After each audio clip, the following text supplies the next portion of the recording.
اختیارہ کا مطلب کیا ہوتا ہے؟ فال، شگون لینا. دور جاہلیت میں ہر طرح کے شگون لیتے تھے لوگ، اچھے بھی اور برے بھی. ابو حسان کہتے ہیں کہ بنو عامر قبیلے کے 2 آدمی حضرت عائشہ کے پاس آئے اور کہا کہ نبی صلی اللہ علیہ وسلم کے حوالے سے ابو ہریرہ یہ حدیث بیان کرتے ہیں کہ گھر، عورت اور گھوڑے میں نحوست ہوتی. حضرت عائشہ غصے میں آ گئی. فرمایا اس ذات کی قسم جس نے محمد صلی اللہ علیہ وسلم پر فرقان نازل کیا، رسول اللہ صلی اللہ علیہ وسلم نے ایسی بات نہیں فرمائی. آپ نے تو فرمایا تھا کہ جاہلیت والے ان چیزوں سے برا شگون لیتے تھے.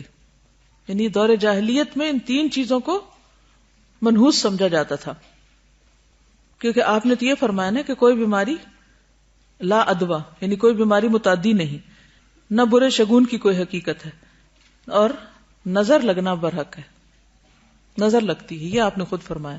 اب بتا دیا نا کہ کیا ہوتا ہے اور کیا نہیں.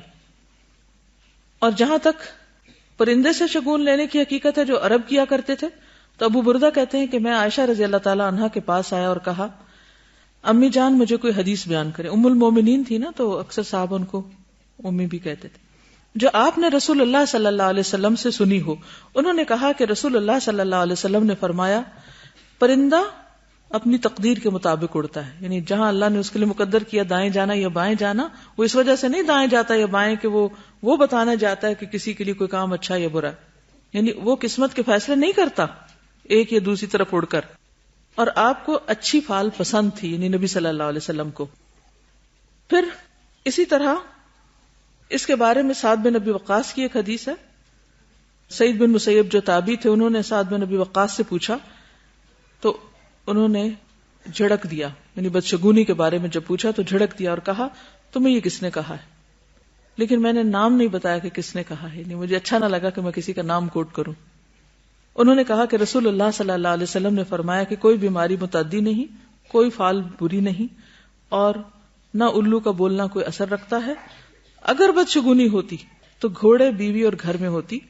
یعنی ہے نہیں، یہ دور جاہلیت کا خیال ہے. اگر ہوتی تو ایسا ہوتا جب تم سنو کہ فلاں علاقے میں طاعون کی بیماری پھیل گئی ہے تو وہاں نہ جاؤ، اور اگر تم اس علاقے میں ہو تو وہاں سے مت نکلو. تو اس کا کیا مطلب؟ جب یہ منع کیا کہ وہاں نہ جاؤ، اور اگر کسی مجزومی کو دیکھو تو وہاں سے ہٹ جاؤ، تو اس کا مطلب ہے کہ وہ لگ جائے گی تم کو؟ نہیں، اس کا مطلب یہ کہ احتیاط برتو. کسی بیماری کا لگنا یا نہ لگنا، نفع یا نقصان، وہ صرف اللہ کے اذن سے ہے. چونکہ یہ چیزیں سبب بن جاتی ہیں اور انسان کو وہم میں مبتلا کر دیتی ہیں اور پریشان رکھتی ہیں. اور بہت سی بیماریوں کا تعلق سوچ سے بھی ہوتا ہے. تو جب انسان وہ چیز بار بار سوچنے لگتا ہے تو وہ اس کے اندر بھی کتکتی ہونے لگتی ہے اور وہ چیز اثر کر جاتی. آج کل ڈاکٹر ہر بیماری کا علاج کہتے ہیں ٹینشن نہ لیا کریں. ٹینشن کیا؟ اس چیز کو سر پہ سوار کر لینا. یہ اسٹریس اور خوف اور اس طرح کے جو توہمات ہیں، یہ ہمارے اندر ایسے ہارمونز ریلیز کرتے ہیں کہ جو ہماری امیونٹی کو افیکٹ کرتے ہیں، اور پھر واقعی وہ بیماریاں لگنے لگتی ہیں.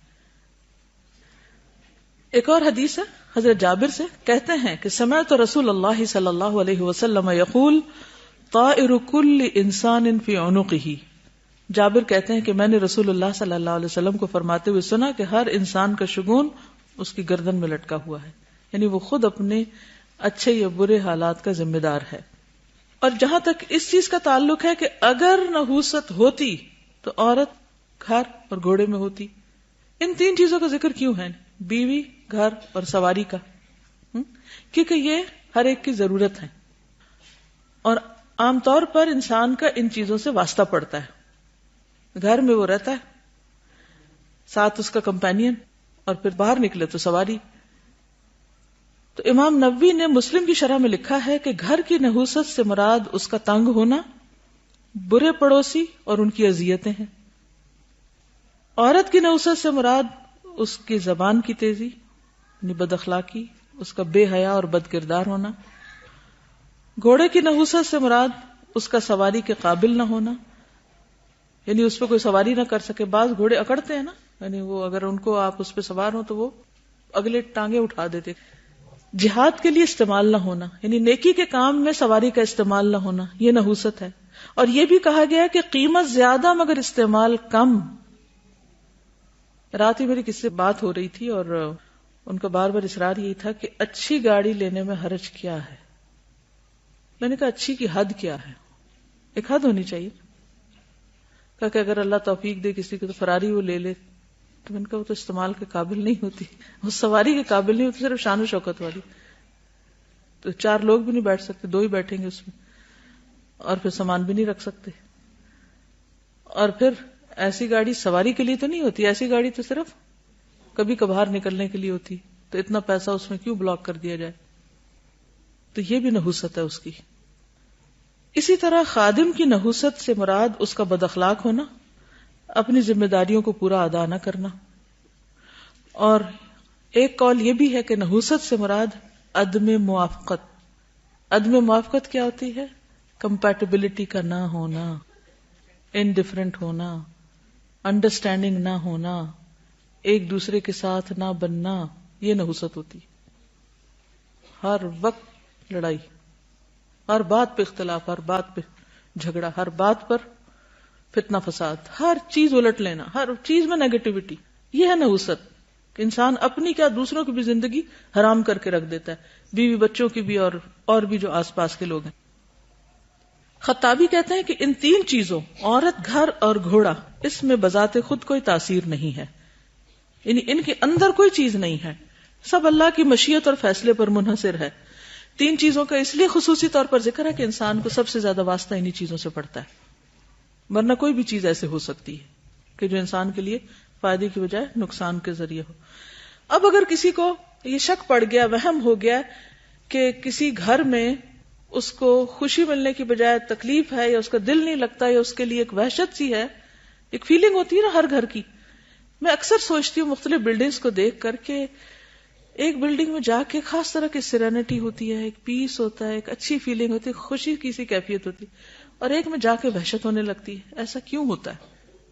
کچھ شہروں میں, کچھ علاقوں میں, کچھ گھروں میں, کچھ لوگوں کے پاس, کچھ سڑکوں پہ, کچھ ایریاز میں ایک عجیب سی بے سکونی اور وحشت ہوتی, اور کچھ جگہوں پر آپ جاتے تو ایک دم آپ کا دل کھل جاتا ہے.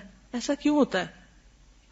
ایک تو یہ کہ اللہ نے ہر چیز کو فرق بنایا, اور کچھ انسانوں کی اپنی خرابیاں ہیں جن کی وجہ سے کچھ علاقے بنجر ہو جاتے ہیں, بارشیں نہیں ہوتی, لوگ وہاں زکوٰۃ نہیں دیتے, صدقہ خیرات نہیں ہوتا, تو وہی زمین جو ہے وہ انسان کے لیے منحوس ثابت ہو جاتی. ایک حدیث میں آتا ہے کہ ایک دن ایک شخص نے عرض کیا, یا رسول اللہ صلی اللہ علیہ وسلم, پہلے ہم ایک مکان میں رہا کرتے تھے جس میں ہمارے افراد کی تعداد بھی زیادہ تھی اور ہمارے پاس مال بھی بہت تھا. پھر ہم ایک دوسری جگہ منتقل ہو گئے تو ہمارے آدمیوں کی تعداد بھی کم ہو گئی اور مال بھی تھوڑا رہ گیا. آپ نے فرمایا اس مکان کو چھوڑ دو جو برا ہے, اس جگہ میں نہ رہو بس. یعنی اس کا مطلب کیا ہے کہ اگر کسی جگہ رہتے ہوئے انسان کو تکلیف ہے تو پھر کیا کرے؟ ہٹ جائے. حل تو یہی ہے نا, اپنے آپ کو بلا وجہ اذیت نہ دے. اسی طرح اگر بیوی بد اخلاق ہو تو کیا حل بتایا گیا؟ لقیط بن صبرہ سے روایت ہے کہ میں نے کہا, یا رسول اللہ صلی اللہ علیہ وسلم, میری بیوی ہے اور اس کی زبان میں کچھ ہے, یعنی وہ بد زبان ہے. آپ نے فرمایا اس کو طلاق دے دو. میں نے کہا, یا رسول اللہ, ایک مدت تک میرا اور اس کا ساتھ رہا ہے اور میرا اس سے ایک بچہ بھی ہے. فرمایا اس کو نصیحت کرو, اگر اس میں بھلائی ہے تو سمجھ جائے گی, اور ایسے مت مارنا جیسے اپنی لونڈی کو مارتے ہو, یعنی غلاموں خادموں کو جو مارتے ہو اس طرح نہیں مارنا اس کو, یعنی اس کا ایک مقام ہے بیوی کا. تو بہرحال اس سے بھی رہنمائی ملتی ہے کہ کچھ رشتے تو نہیں چھوڑے جا سکتے, لیکن کچھ رشتے ایسے ہیں کہ جن سے پھر انسان کا رہنا دوبر ہو جاتا ہے. اگر کوئی شخص ہر وقت گالی دے رہا ہے اور کوئی شخص ہر بات پر نکتہ چینی کر رہا ہے تو آپ اپنا ایمان کس حد تک بچا سکتے ہیں؟ ایک لمٹ ہوتی ہے نا ہر چیز. اور پھر اس میں آپ دیکھیے کہ اس شخص کی وہ نحوست اصل میں کیا ہوئی, پھر کیا ہوئی؟ اس کی بد اخلاقی ہوئی نا, وہ نحوست ہے. بحیثیت انسان اس کے بس میں کچھ نہیں ہے. تو کسی بھی چیز سے کہ یہ کتاب میں نہیں لے رہی کیونکہ یہ کتاب کا رنگ سبز ہے اور ہمارے ہاں سبز رنگ ہم کو سوٹ نہیں کرتا, تو یہ چیز نہیں ہونی چاہیے. نہ سبز رنگ میں کچھ ہے نہ کتاب میں کچھ ہے. ہاں اگر کسی کتاب کے اندر کوئی ایسی چیزیں لکھی ہوئی ہیں جو اللہ کو پسند نہیں, تو ہو سکتا ہے اس کا کچھ اثرات ہوں, لیکن کسی بھی چیز کی برائی یا کسی بھی گناہ کی بہرحال اپنی نحوست ہوتی ہے. مگر عام چیزوں کو منحوس قرار دینا یہ درست نہیں. نحوست پکڑنا شرک ہے, علاج اس کا توکل ہے. اور کسی کام سے صرف شگون پکڑ کے رک جانا یہ بھی شرک ہے.